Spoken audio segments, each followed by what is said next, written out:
Selamlar. Hepiniz kanalıma hoş geldiniz. Evet, kış hazırlıkları başladı. Biz de ne yapacağız bugün? Bezelye konservesi yapacağız. Bezelyelerimi hazırladım. Daha önceden çıkardım, hazırladım. Temizledim. Gördüğünüz gibi bakın tertemiz, tıkır tıkır bir bezelyeleri var. Hemen şimdi bunları yıkarım ama bir de size göstereyim sizin için nasıl olacağını. Gördüğünüz gibi tazecik, körpecik bezelyelerimiz var. Hemen bunlardan konserve yapacağız. Şimdi bir kere daha suda yıkayacağım. Devam edeceğiz. Yıkayalım. Şöyle döküyorum. Tenceremin içine. Bol suda yıkıyoruz.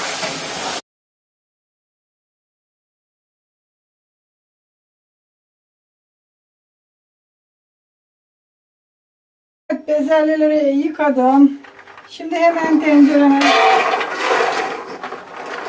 döküyorum.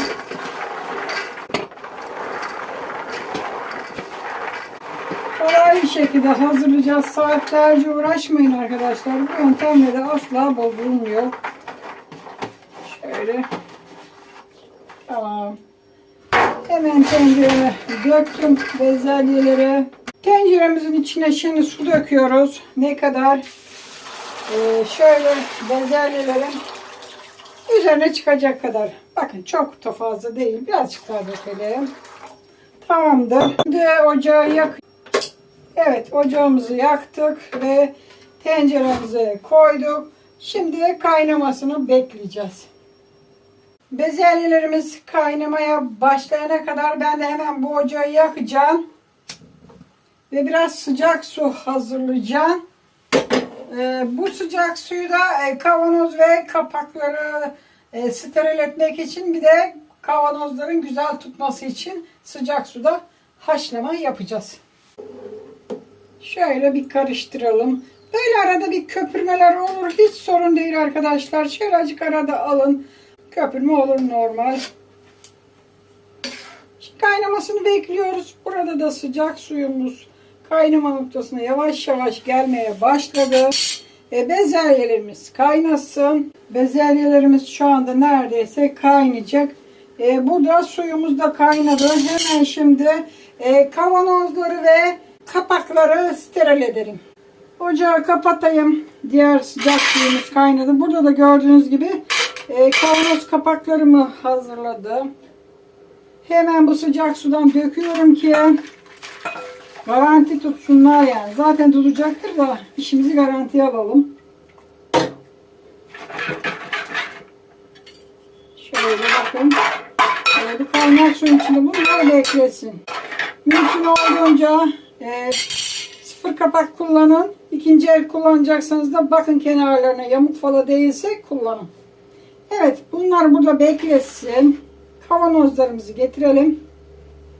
Burada da kavanozlarım var. Ne kadar çıkacak bilmiyorum. Tahmin hesabı gidiyoruz. Şimdi bu sıcak sudan şöyle kavanozlarıma dökeceğim. Hemen soğutmasın bezelyeleri. Kolay yöntemle yapıyoruz arkadaşlar. Siz de yapabilirsiniz. Saatlerce beklemenize hiç gerek yok. Bakın bu şekilde kavanozları da sıcak suyla haşlıyoruz. Şöyle çalkalayarak kaynak su. Böyle bu şekilde bunları haşlıyoruz. Hemen bakalım bezelyemize. Bezelyemiz tabii kaynamaya başladı. Bu şekilde biraz 10 dakika kaynatacağız.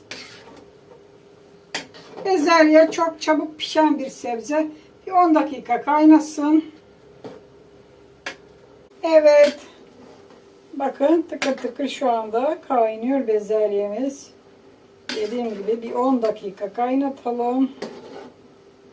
Kaynamaya devam etsin. Ben kavanozları hazırlayacağım. Kavanozlarıma sıcak su koymuştum. Şöyle.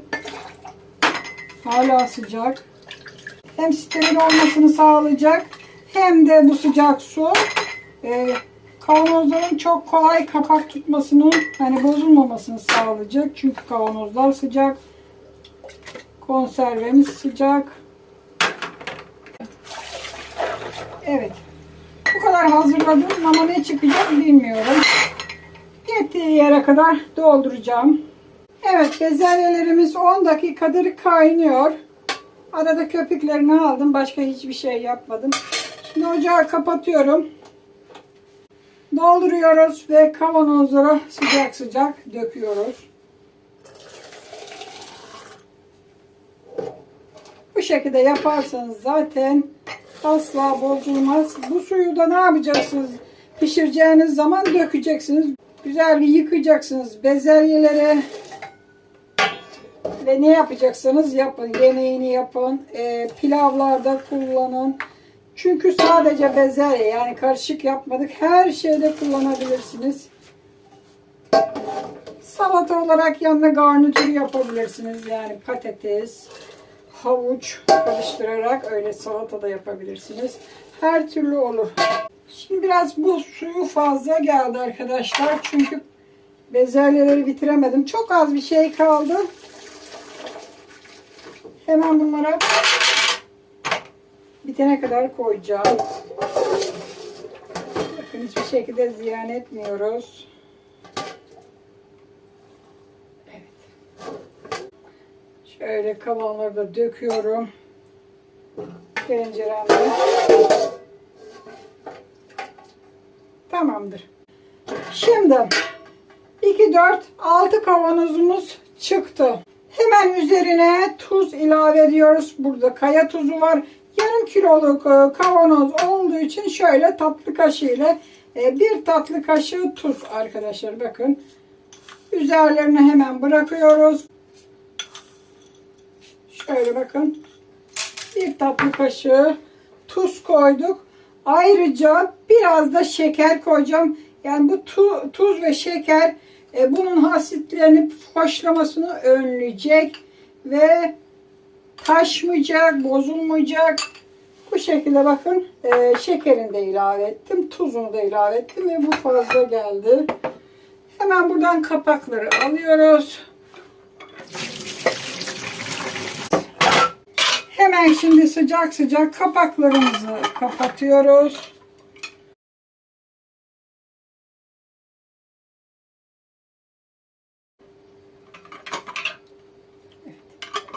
Bu şekilde bez yardımıyla hemen kapatalım. Hani şöyle 2 kere bir ileri yöntemiyle kapatıyoruz her zaman. Bunu unutmayın. Elim yandı. Var gücümüze sıkıyoruz kapakları. Bakın bu şekilde geri bir ileri yaparsanız sıcak. Güzel tutma şansı yüksek. 2 geri, 1 ileri. Şu anda çok sıcak. Kavanozlar sıcak. Kapaklar sıcak. Ellerim yandı. 6 adet çok sıcak. Konservemiz hazır oldu arkadaşlar. Evet, konserveleri hazırladık. Gördüğünüz gibi süper oldu. Elim yandı. Şimdi kavanozların kapaklarını güzel tuttuğundan emin olmalıyız. Bunu unutmayın. Şöyle kontrol edebilirsiniz mesela akıp akmadığını. Bakın Hiçbir şekilde akma var mı? Yok. Böyle demek ki bu tutmuş demek. Bu şekilde kontrol edebilirsiniz ama ters çevirmeyeceğim. Özellikle bana gıda mühendisleri diyor ki kapatma abla, ters çevirme. Böyle daha kolay tutar, daha çabuk tutar. Tabii ki biz insan dinleriz, gençleri de dinleriz.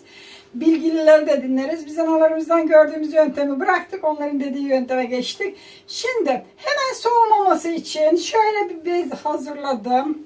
Bu da çabuk soğumasın ki kapaklar daha çok vakumlansın diye. Şöyle kapatıyorum bunları. Bu şekilde soğumaya bırakıyorum. Ne kadar? Birkaç saat, yani bunlar soğuyana kadar bu şekilde tutacağız. Zaten kapakların tutup tutmadığı, içine göçtüğü zaman, çukur olduğu zaman ki bilin kapağınız tutmuş. Eğer tutmamışsa, akma yapıyorsa o zaman ne yapacaksınız? Hemen döküp yıkayıp soğan, biber bir yemek yapıvereceksiniz. Evet arkadaşlar, videomu burada bitiriyorum. Bugün bu senenin ilk konservesini hazırladık. Hep birlikte bezelye konservesi hazırladık. Kışlık bezelye konservemizi bu kadar yaptık. Daha da alırsak daha da yaparız tabii ki de. Dondurucuda da saklayabilirsiniz. Konserve olarak saklayabilirsiniz kış için. Ama dondurucuda elektriklerinizin kesilirse hepsi çöp olup atacaksınız ama bu şekilde asla bozulmaz. Bunu nasıl saklayacaksınız? Karanlık bir ortamda, yani güneş ışığı direkt maruz kalmayan kiler gibi bir yerlerde koyun. İstediğiniz zamana kadar asla siz kapağını açmazsanız bozulmaz ama düzgün kapatın ve kapakların tuttuğundan emin olun arkadaşlar. Evet, çok konuştuk. Şimdilik benden bu kadar. Videomu burada bitiriyorum. Her zaman olduğu gibi ne diyoruz? Kanalıma abone değilseniz abone oluyorsunuz. Aboneyseniz de tabii ki de bildirimleri açmayı unutmuyorsunuz. Bildirimleri açarsanız en güzel videolarımdan hemen haberiniz olacak. Hadi hoşça kalın. Kendinize iyi bakın. Sağlıcakla kalın. Yine güzel özel tariflerde görüşmek üzere.